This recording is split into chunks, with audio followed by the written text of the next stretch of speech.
तो भाइयों, तारक मेहता का उल्टा चश्मा में सिर्फ दो ही ऐसी फैमिलीज है जिनका कोई बच्चा नहीं है।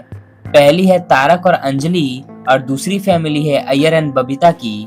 लेकिन मोस्ट ऑफ लोग यही जानना चाहते हैं कि अय्यर एंड बबीता का कोई बच्चा क्यों नहीं है, एंड अगर उनका बच्चा होता तो क्या होता। एंड इसी टॉपिक के लिए मुझे काफी कमेंट्स भी आ चुके हैं। तो आज की वीडियो में मैं एक ऐसी स्टोरी ले आया हूँ जिसमें अय्यर और बबीता का एक बच्चा भी होगा और इस पे जेठालाल का क्या रिएक्शन होगा वो भी खास देखने को मिलेगा। तो वीडियो चालू करने से पहले आप फटाफट से वीडियो को लाइक कर दो एंड चैनल को सब्सक्राइब करके जल्दी से 15 के सब्सक्राइबर्स कंप्लीट करवा दो। एंड यस, ये वीडियो बेस्ड है इमेजिनेशन पे एंड टोटली एंटरटेनमेंट पर्पस के लिए है। एंड इस वीडियो में किसी भी एक्टर या कैरेक्टर को क्रिटिसाइज नहीं किया जा रहा, तो आपसे रिक्वेस्ट है कि आप इसे सीरियसली ना लें और सिर्फ एंजॉय करें। तो स्टोरी की स्टार्टिंग होती है उस सीन से जब अय्यर बालकनी में खड़ा होता है और टप्पू सेना नीचे कंपाउंड में खेल रही होती है। अब ये वो टाइम था जब सोसाइटी में खुशी आके चली गई थी, जिसकी वजह से सबके मन में एक प्यार की झलक आ गई थी बच्चों के लिए। और अय्यर भी जब बालकनी में खड़ा होता है तब वो टप्पू सेना को खेलते देख बहुत खुश होता है और साथ ही साथ खुशी के मोमेंट्स याद कर रहा होता है। अय्यर मन ही मन जेठालाल को बहुत खुशनसीब मानता है कि खुशी जैसी प्यारी बच्ची उसके घर में आई। वो सोचता है कि अगर खुशी उसके घर में आई होती तो वो कैसे भी करके उसे अडॉप्ट कर लेता। फिर उसकी आंखों में एक अजीब सी चाहत और पेन दिखाई देती है बच्चों के लिए। ऐसा लगता है कि वो भी अपना एक बच्चा चाहता है जिसके साथ वो खेल सके और जिसके ऊपर वो जी भर के खर्चा कर सके। बट बाद में वो बोलता है कि मेरे नसीब में बच्चे कहाँ, और फिर सैड होके चला जाता है रूम में। अब घर में जाते ही वो बबीता को देखता है और देखता ही रहता है। बबीता को अय्यर का ऐसा बिहेवियर देख के थोड़ा अजीब लगता है और वो उससे पूछती है कि क्या हुआ तुम्हें अय्यर, कुछ प्रॉब्लम है। तब अय्यर बोलता है कि नहीं, कोई प्रॉब्लम नहीं है, बट मन में एक विश है जो कि पूरी नहीं हो सकती। तब बबीता बोलती है कि कैसी विश, और तब अय्यर बोलता है कि बच्चे की विश। मैं चाहता हूँ कि हमारा भी एक बच्चा हो। अब अय्यर के ये बोलते ही बबीता का रिएक्शन एकदम से चेंज हो जाता है और वो बोलती है कि अय्यर, तुम्हें पता है ना कि हम पेरेंट्स क्यों नहीं बन सकते, तो फिर इस बात को फिर से दोहराने का क्या मतलब है। फिर अय्यर बोलता है कि बबीता सॉरी, पर मेरा भी मन होता है कि हमारे घर में एक बच्चा हो जैसे सोसाइटी में सबका है। तो फिर बबीता जवाब देती है कि सबका कहाँ पर है, मेहता साहब और अंजलि भाभी भी तो बिना बच्चे के हैं, तो उनको तो कोई प्रॉब्लम नहीं हुआ। तब अय्यर बोलता है कि बबीता, वो तो उनकी मर्जी होगी, बट मुझे तो एक बच्चा चाहिए। यू नो ना कि बच्चे के बिना जिंदगी अधूरी लगती है। बट तब बबीता बोलती है कि ये कैसी जिद है अय्यर, तुम्हें रीजन पता होने के बाद भी तुम मुझसे जबरदस्ती कर रहे हो। तब अय्यर बोलता है कि नहीं, मैं जबरदस्ती नहीं कर रहा, पर मैं अपने मन की बात रख रहा हूँ। अब ये सुनने के बाद बबीता कोई जवाब नहीं देती और वहां से चली जाती है। अब इसके बाद अय्यर फिर से सोचने लगता है अपने पास्ट की एक घटना को, जब शुरुआती टाइम में उनको गोकुलधाम सोसाइटी में आए हुए सिर्फ 2 साल ही हुए थे। तब वो लोग एक बेबी रखने का प्लान कर रहे थे, बट काफी कोशिश करने के बाद भी जब उनको बच्चा नहीं हुआ, तब वो लोग बबीता के एक डॉक्टर फ्रेंड के पास ये बताने गए थे। बट डॉक्टर के पास से रिपोर्ट में ये आया कि बबीता कभी भी मदर नहीं बन सकती बायोलॉजिकल प्रॉब्लम की वजह से, जिसकी वजह से अय्यर और बबीता का सपना टूट गया था बेबी करने का। अब अय्यर ये सोचने के बाद वापस प्रेजेंट में आता है और अपनी किस्मत से वो बहुत ही निराश होता है। कुछ टाइम बाद बबीता अपने फ्रेंड के घर जा रही होती है और अय्यर भी काम से बाहर जा रहा होता है। तभी वो जेठालाल को बबीता के साथ फ्लर्ट करते हुए देख लेता है एंड बबीता भी उसको हंस के रिस्पॉन्स दे रही होती है, जिसे देखकर अय्यर गुस्से के मारे पागल हो जाता है और इतना चिढ़ जाता है कि जेठालाल के पास जाकर उससे बेवजह झगड़ा कर लेता है, जिसके जवाब में जेठालाल भी अय्यर को काफी सुना देता है। बट तभी बबीता उन दोनों का झगड़ा रुकवा देती है, बट झगड़े की वजह से दोनों के बीच में कुछ टाइम के लिए बात बंद हो जाती है। अब इस झगड़े के बाद अय्यर बबीता को रूम में ले जाकर बोलता है कि तुम अब जेठालाल से बात मत करना प्लीज।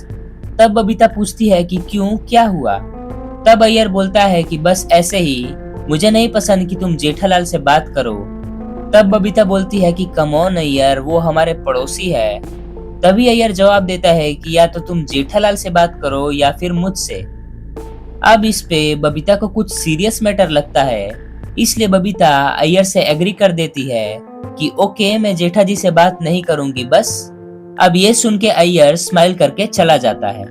अब कुछ दिन तक बबीता जेठालाल को देख के इग्नोर करती है क्योंकि वो अय्यर को हर्ट नहीं करना चाहती थी। बट यहाँ पे जेठालाल बावरा हो जाता है और सोचता है कि उससे ऐसी क्या गलती हो गई कि बबीता जी उससे बात नहीं कर रही। अब इसके बाद जेठालाल बबीता जी को बुलाता है बट बबीता कोई रिस्पॉन्स नहीं देती, जिसे देख के जेठालाल का दिल और भी टूट जाता है। फिर जेठालाल ज्यादा ट्राई नहीं करता है बबीता को मनाने का, क्योंकि उसे लगता है कि बबीता खुद उनके साथ रिलेशन नहीं रखना चाहती। और ये सब देखकर अय्यर बहुत ही ज्यादा खुश होता है। अब इस चीज के कुछ दिन बाद अय्यर को अचानक से सूझता है कि वो बबीता का वापस से चेकअप करवाए, और इसलिए वो बबीता को काफी अच्छे हॉस्पिटल में ले जाता है। बट बबीता को ये बात बिल्कुल पसंद नहीं आती कि उसकी फिर से टेस्ट ली जा रही है, और वो अय्यर को मना करती है कि वो टेस्ट नहीं देगी, क्योंकि उसे ऐसा लगता है कि अय्यर को उस पर ट्रस्ट नहीं है, इसलिए शायद इतने सालों के बाद वो फिर से टेस्ट करवा रहा है। बट अय्यर उसे कसम दे के फिर से टेस्ट करवाता है, क्योंकि अय्यर को उम्मीद रहती है कि जरूर कुछ पॉजिटिव रिजल्ट आएगा इस टेस्ट का। अब जब तक बबीता का टेस्ट चलता है तब तक अय्यर बाहर हॉस्पिटल के बेंच पे बैठता है, और बैठे बैठे उसे नींद आ जाती है। वो सोचता है कि जब तक टेस्ट हो रहा है तब तक एक छोटा सा नैप ले लूं, और फिर वो बैठे बैठे ही सो जाता है। अब नेक्स्ट सीन में हमें देखने को मिलता है कि बबीता का टेस्ट नेगेटिव आया है, और उसका मतलब ये हुआ कि स्टिल बबीता को बायोलॉजिकल प्रॉब्लम है एंड अय्यर एंड बबीता कभी भी पेरेंट्स नहीं बन सकते। और इसकी वजह से वो दोनों एकदम सैड होकर घर जाते हैं, और घर जाते ही अय्यर एक कोने में बैठ के रोने लगता है अपनी किस्मत पे। बट फिर वो बबीता को आइडिया देता है कि हम लोग बच्चा अडॉप्ट कर लेंगे, बट बबीता बिल्कुल मना कर देती है कि मुझे दूसरे का बच्चा नहीं चाहिए। अगर हम पेरेंट्स नहीं बन सकते तो कोई बात नहीं, बट मैं बच्चा अडॉप्ट नहीं करूंगी। और इसी बात पे डिस्कशन खत्म हो जाती है। फिर कुछ दिनों बाद दया भाभी कहीं बाहर होती है, और तब उसी रात को बबीता उठ के जेठालाल के घर की तरफ जाने लगती है, और उसी टाइम अय्यर की नींद भी खुल जाती है। अय्यर को समझ नहीं आता कि बबीता सी विंग से नीचे क्यों उतर रही है, बट जब वो देखता है कि बबीता जेठालाल के घर पे गई है, वो भी रात के 1 बजे, तब वो शॉक और डिप्रेस्ड होता है, क्योंकि उसने ऑलरेडी बबीता को मना किया था जेठालाल से कांटेक्ट रखने का। बट बबीता तो सीधा उसके घर चली गई, और इसीलिए अय्यर की आंखों में आंसू होते हैं। बट अय्यर वेट करता है कि बबीता कब आएगी, और ठीक आधे घंटे बाद बबीता छुपते छुपते सी विंग की तरफ बढ़ती है, और उसे देखकर अय्यर वापस से जाके अपने बेड पर सो जाता है, जिससे बबीता को पता ना चले कि अय्यर ने उसे देख लिया है। फिर उसके अगले दिन बबीता एकदम नॉर्मल रिएक्ट करती है, जैसे कि कुछ हुआ ही ना हो। बट अय्यर के माइंड में बहुत कुछ चल रहा होता है, और उसका जो बबीता के ऊपर ट्रस्ट था वो अब थोड़ा टूटने जैसा लग रहा होता है। अब फिर कुछ टाइम बाद अय्यर को न्यूज मिलती है कि बबीता प्रेग्नेंट है, जो कि सोसाइटी की सारी लेडीज उसे फोन करके देती है। और ये न्यूज सुन के अय्यर अचानक से खुश होता है, बट कुछ ही सेकंड्स में वो सोच में पड़ जाता है कि बबीता तो माँ बन ही नहीं सकती, फिर ये हुआ कैसे। और फिर अय्यर सोचता है कि बबीता रात को जेठालाल के घर गई, उसके बाद ही ऐसा न्यूज आया, और उस चीज के बाद तो अय्यर और बबीता ने बेबी करने का ट्राई भी नहीं किया था, फिर बबीता को ऐसा कैसे हुआ। अब अय्यर ये सोच ही रहा होता है, तभी उसे जेठालाल का कॉल आता है, और उसका कॉल देख के वो बहुत ही ज्यादा डर जाता है, और अय्यर कॉल उठाने ही जाता है, तभी अचानक से उसकी नींद खुलती है, और वो देखता है कि बबीता उसे उठा रही है कि चलो अय्यर रिपोर्ट आ गई है। अब अय्यर को समझ नहीं आता कि ये क्या हुआ, बट फिर उसे रियलाइज होता है कि वो सब एक सपना था जो कि अय्यर नैप लेते टाइम देख रहा था। अब अय्यर को काफी रिलैक्स फील होता है कि इतना फ्रस्ट्रेटिंग और डरावना सीन सिर्फ एक सपना था। और उसके बाद जब अय्यर और बबीता रिपोर्ट देखने जाते हैं, तब डॉक्टर बोलता है कि बबीता के अंदर कोई भी बायोलॉजिकल प्रॉब्लम नहीं है, और वो दोनों आराम से पेरेंट्स बन सकते हैं। एंड इवन डॉक्टर ये भी कहता है कि बबीता जी में शुरुआत से ही कोई प्रॉब्लम नहीं है, और जो रिपोर्ट्स वो डॉक्टर ने फर्स्ट टाइम बनाया था वो भी प्रोबेबली गलत है, और वो गलती मिस्टेक भी हो सकती है या फिर एक प्लान भी हो सकता है। अब झूठी रिपोर्ट वाली बात को इग्नोर करते हुए अय्यर इस बात से खुश होता है कि वो पेरेंट्स बन रहे हैं। और फिर अय्यर बबीता को डायरेक्ट बोलता है कि अब मुझे एक बच्चा चाहिए, और बबीता भी हाँ बोलती है। बट बबीता को देख के लगता नहीं है कि वो इस डिसीजन से खुश है, बट अय्यर के फेस से साफ साफ पता चलता है कि वो बहुत ही ज्यादा खुश है। अब उसके बाद अय्यर और बबीता पेरेंट्स बनने की प्लानिंग करते हैं। बट कुछ दिनों बाद रात के 1 बजे बबीता अपने बेड से उठती है और सी विंग से नीचे जाती है, और तभी अय्यर की नींद भी खुल जाती है। अय्यर ये देख के चौंक जाता है कि बबीता इस वक्त कहाँ गई होगी। तभी वो बालकनी से जाके देखता है कि बबीता तो जेठालाल के घर के तरफ ही जा रही होती है। अब अय्यर जब ये सब देखता है तब उसे इंस्टेंटली वही सपना याद आता है जो कि उसने हॉस्पिटल में देखा था, एंड उसको एक सपना समझ के भूल गया था।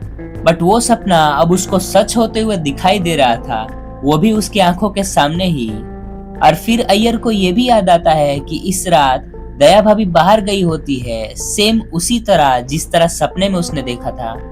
अब अय्यर बहुत घबरा जाता है और उसके पसीने छूटने लगते हैं। अय्यर सीढ़ी से नीचे उतरता है वहां पे जाके बबीता को रोकने के लिए, बट फिर वो कुछ सोच के वापस से बालकनी में चला जाता है।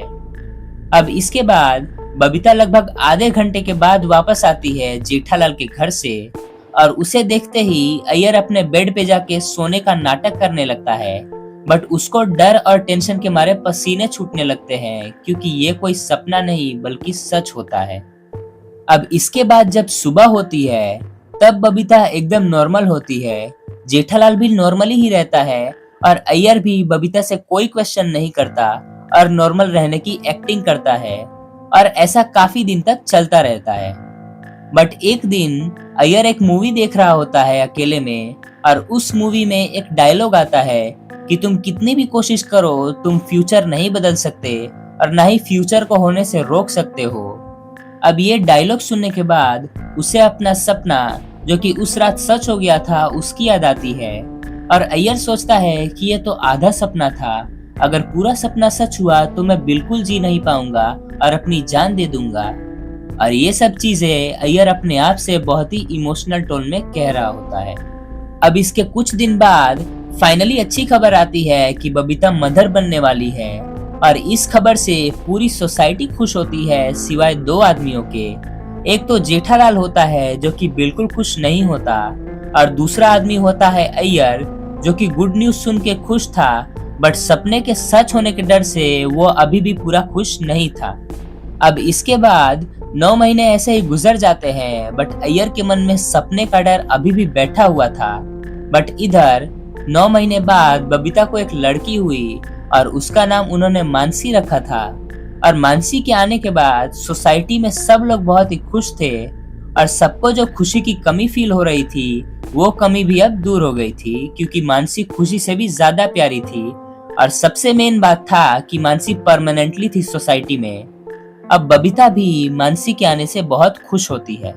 बट इतने खुशी वाले माहौल के बाद भी अय्यर को एक ही डाउट होता है कि बबीता आखिर जेठालाल के घर क्यों गई थी, और वो बात उसने अय्यर को क्यों नहीं बताई। और इवन उसे ये भी डाउट होता है कि मानसी उसकी ही बेटी है या नहीं, और इसलिए वो डरते हुए ही सही बट बबीता से मानसी का डीएनए टेस्ट करवाने को बोलता है। हालांकि अय्यर उस चीज को चुपके से भी करवा सकता था, बट वो अब सारी चीजें ओपन रखना चाहता था। अब जब अय्यर बबीता को डीएनए टेस्ट करवाने को बोलता है तब बबीता बहुत ही ज्यादा भड़क जाती है, इतना ज्यादा कि उनके बीच बहुत बड़ा झगड़ा होता है, क्योंकि ऑब्वियस सी बात थी कि अगर वो डीएनए टेस्ट का बोल रहा है उसका मतलब है कि वो उस पे शक कर रहा है, और वो भी हाई लेवल का। तो आखिर बबीता और अय्यर का झगड़ा कहां तक जाएगा, और क्या ये उनके डिवोर्स का रीजन बनेगा या कुछ और होगा। और सबसे मेन बात कि बबीता उस रात जेठालाल के घर पे क्या करने गई थी, और आखिर क्यों बबीता की डॉक्टर फ्रेंड ने उसका झूठा रिपोर्ट बनवाया जिससे इतने साल अय्यर बिना औलाद के रहा। ये सारे सवालों के जवाब आपको इसके पार्ट 2 में मिलेगा। तो अगर आप पार्ट 2 देखना चाहते हो तो फटाफट से कमेंट कर दो पार्ट 2।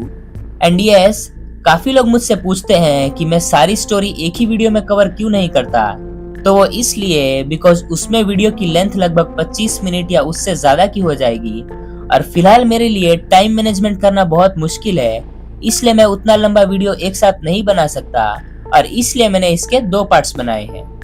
तो भाइयों, अगर आपको ये स्टोरी अच्छी लगी हो तो लाइक एंड सब्सक्राइब करके ही जाना। तो आज के लिए बस इतना ही, मिलते हैं नेक्स्ट वीडियो में।